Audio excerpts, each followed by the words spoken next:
Hey guys, welcome back to my channel. Thank you guys for tuning in. I really appreciate it. Today I wanted to talk about something that's just been boiling my blood. Something that's just been irritating me, and as the title already says, it's about Kyrie Irving.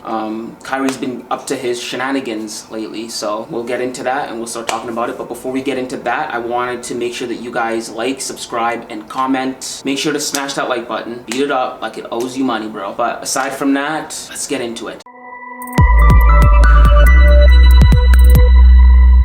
So 10 months ago, I made a video titled Why the Brooklyn Nets Won't Work Out. And in it, I predicted that over time, Kevin Durant was going to hate playing with Kyrie Irving, or he was going to hate being in Brooklyn because he's going to find out that Kyrie Irving won't always be there when he's going to. Kyrie won't always be next to him, you know? Whether that's going to be because Kyrie's injured or whatever else Kyrie decides not to play basketball for. We don't know. Who knows at this point, you know? Who knows? But it seems like that prediction has started to become true already. It hasn't even been a year of them playing together. And the reason it's starting to become true is because Kyrie Irving's been up to shenanigans. Kyrie has been missing games due to personal reasons. We don't know what that is. But yeah, in the last week, Kyrie has missed 4 games. Kyrie missed the game against Philly. He missed the game against Denver. He missed the game against OKC. And he missed the game against Memphis. 2 of those games, the Nets lost. So this is exactly turning out to be like I predicted. So Adrian Wojnarowski is reporting that Kyrie missed 4 of those games because he had personal issues going on, and that he didn't want to play one of the games because of the riots that happened at the Capitol building, which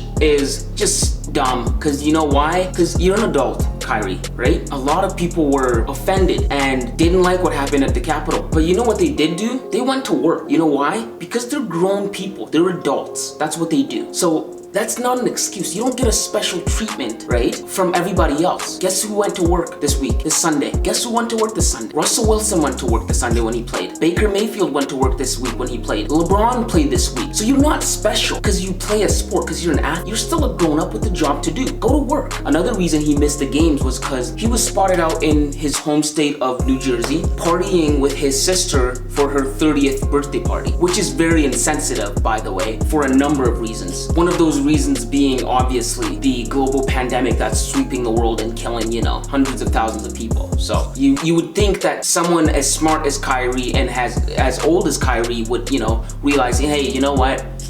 Let's you know, it's 1 year. Like, I understand you want to go celebrate a huge milestone that your sister is crossing. 30 is a big number, but it's 1 year, all right? Put it off for a year and you'll be fine. We've all had to make sacrifices this year. This year, my family had Christmas only with our immediate family. So did millions of other people in this country, in Canada and in the States. You know why? Because people are being responsible and being adults, and they're making sacrifices, and that's what it takes, you know? So I'm pretty sure you could have made that sacrifice of 1 year, you know? And what's worse is he was partying and he was spotted to be maskless. He wasn't even taking precaution or being careful. He was just out there partying, dancing, doing all this other stuff. Take a look at this video.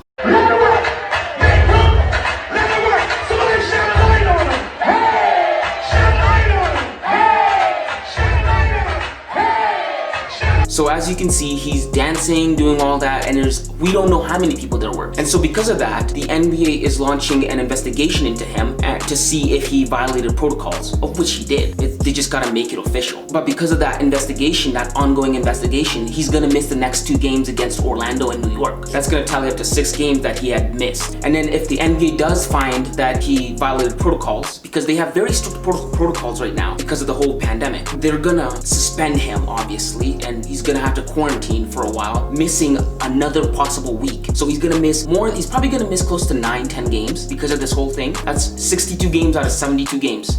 And Kevin Durant is gonna find himself with all the workload. So now Kevin, in those 10 games, Kevin's gonna be out there bouncing the ball, looking at Kyrie and saying, what the heck, where are you when I need you? We're going to war, you know? I need you to suit up, I need you to sharpen your sword, we're going to war. And he's gonna be like, wow, I made a terrible decision coming here with Kyrie. Because of Kyrie's stupid decisions, he's gonna realize it wasn't worth it, right? Like, Kyrie's decision, like, it was so stupid to go out there especially for Kyrie because he's a basketball player.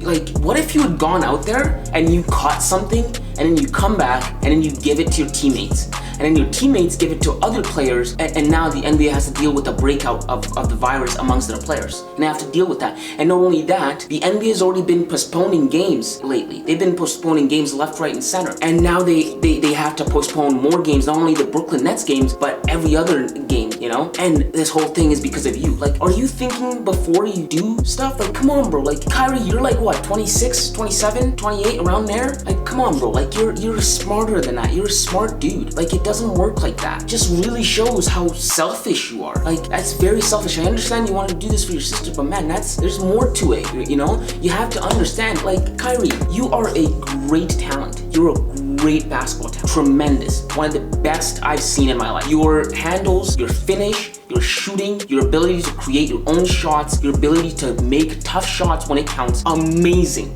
But Kyrie, you have to understand there's more to basketball than just basketball. There's other components to basketball than just dribbling the ball and putting it through the hoop. Your relationship with your players, your relationship with others matters. Things you do, your actions matter. Disregarding your coach and saying you don't need him matters. It has consequences. You know why? Because now when you say something like that, Steve Nash, when he coaches around you, is going to be walking on eggshells. And when he's walking on eggshells, he may not be able to coach to the best of his abilities, trying to accommodate for your ego and whatever else you're bringing to the table. And guess who that affects? The whole team. When you shut out your teammates, it has consequences. Your chemistry on the court is affected. And guess who that affects? The whole team. When you choose to leave LeBron solely to massage your ego, it has consequences. Guess what the consequences are? One less ring without LeBron. Your career ever since you left LeBron,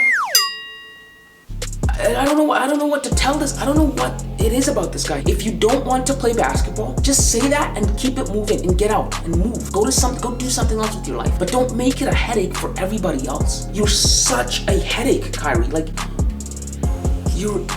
dude, holy man. Sooner or later, you're going to go from being an asset for the organization to being a huge liability for the organization. Sooner or later, what am I saying? If it hasn't happened already, missing games and not going to work has consequences for you, me, everybody that's an adult that has a responsibility or accountability. Like, anybody who's had a job, you can't just do that, Kyrie. It doesn't matter that you're a star, that you're a celebrity, that you play for a coveted team, that it does not matter. You got a job to do. You're under contract. They pay you on a first and on a 15 like everybody else. You gotta go to work when everybody else goes to work. Furthermore, Kyrie, you get what? 3 months off in a summer if you win the championship, and more time if you don't. If you don't make it to the finals, you have time off. So just go to work. You know what I mean? This is affecting the organization tremendously, and I know it's putting a strain on Kevin. The Brooklyn Nets, they should be competing with the Lakers or the Celtics or the Clippers for the best record in the league. Not in the conference, in the league. That's how good they are. That's how much talent is on that team. Kevin Durant is a world talent, and he's wasting his years with you if you're gonna continue to keep doing stuff like this. You're gonna call a spade, man. You're more of a liability than you are an asset, you know? And you're wasting away prime years of your life and Kevin Durant's life. I don't know what to tell you. Kevin Durant needs his second-hand man. He needs him to be there. He can't do it all by himself, okay? He can't have Kyrie on a bench not playing because of stupid decisions that he made. Kyrie needs to get his act together, or Kevin Durant should go to the organization, or the organization should pull the trigger and trade Kyrie away. If I was the organization right now, I'd pull the trigger for James Harden. Like, James Harden comes with his baggage, but they're not as big as Kyrie's. I'm pulling the trigger yesterday. I'm getting Kyrie out of here. Adios. See you in the next life. Go. Because it's just not worth it at this point. You got talent, but there's only so much room for so much baggage. Like, you know, get it together or go. It's a grown man's league. It's a grown-up league. And so those are just my thoughts on Kyrie missing, and I think he should get his act together. But aside from that, thank you guys for watching. Make sure to like, subscribe, and comment below, and let me know what you guys think. Would you trade Kyrie Irving? Would you keep him? What do you think Kevin Durant thinks of this? Let me know down in the comments below.